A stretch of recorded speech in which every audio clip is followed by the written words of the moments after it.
নমস্কার, আমি গণেশ সাধিকা রাজশ্রী আবার চলে এসেছি আপনাদের সামনে এ সপ্তাহের নতুন একটি এপিসোড নিয়ে। চলুন শুরু করা যাক আজকের এপিসোড।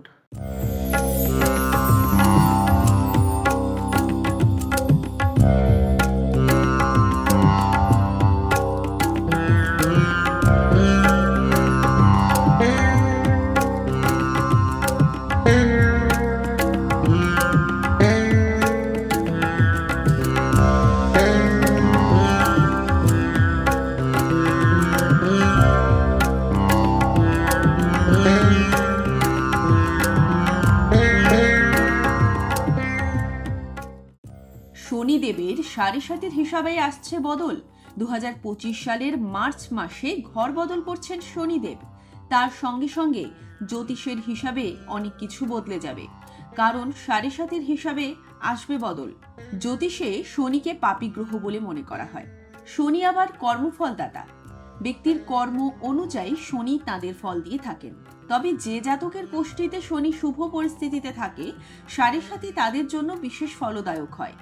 এই দশা চলাকালীন সেই জাতকরা উন্নতি লাভ করেন।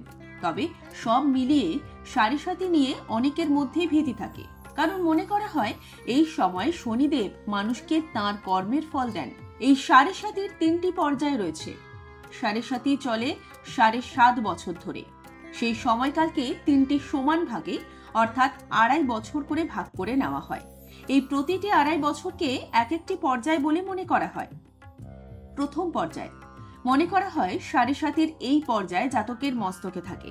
এই সময় ব্যক্তিকে আর্থিক সমস্যার মুখে পড়তে হয়। আয়ের চেয়ে ব্যয় বেশি হয়ে যায়। ব্যক্তির ঘুমের সমস্যা দেখা দেয়। এর পাশাপাশি সমস্ত ধরনের স্বাস্থ্য সমস্যা দেখা দিয়ে থাকে। পরিকল্পিত কাজ পূর্ণ হয় না। আর্থিক সমস্যার মুখোমুখি হতে হয়। জাতককে দাম্পত্য জীবনে কঠিন পরিস্থিতির মুখে পড়তে হয়। মানসিক চিন্তা বাড়তে পারে। দ্বিতীয় পর্যায় মনে করা হয় সাড়ে সাতির এই পর্যায়ে ব্যক্তির ব্যবসায়িক ও পারিবারিক জীবনকে সমস্যায় ফেলে দেয়। আত্মীয়দের কাছ থেকে কষ্ট ভোগ করতে পারেন। রোগ ভোগ করতে হয় জাতককে। আর্থিক বিষয়ে চিন্তিত করে তুলতে পারে শনির এই দশা। সাড়ে সাতির এই পর্যায়ে জাতক বন্ধুদের কাছ থেকে সঠিক সময় সাহায্য লাভ করতে পারেন না। যে কোনো কাজ করার জন্য বেশি পরিশ্রম করতে হয়।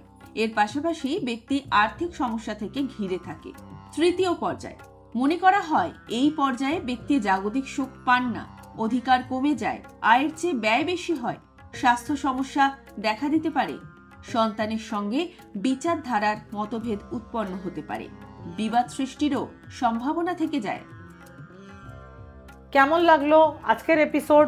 যদি ভালো লেগে থাকে আমার ইউটিউব চ্যানেল গণেশ সাধিকা রাজশ্রীকে লাইক করুন, শেয়ার করুন এবং বেল আইকনটি প্রেস করে সাবস্ক্রাইব করে রাখুন, যাতে নিত্য নতুন অনুষ্ঠানের নোটিফিকেশন সবার আগে পেতে পারেন।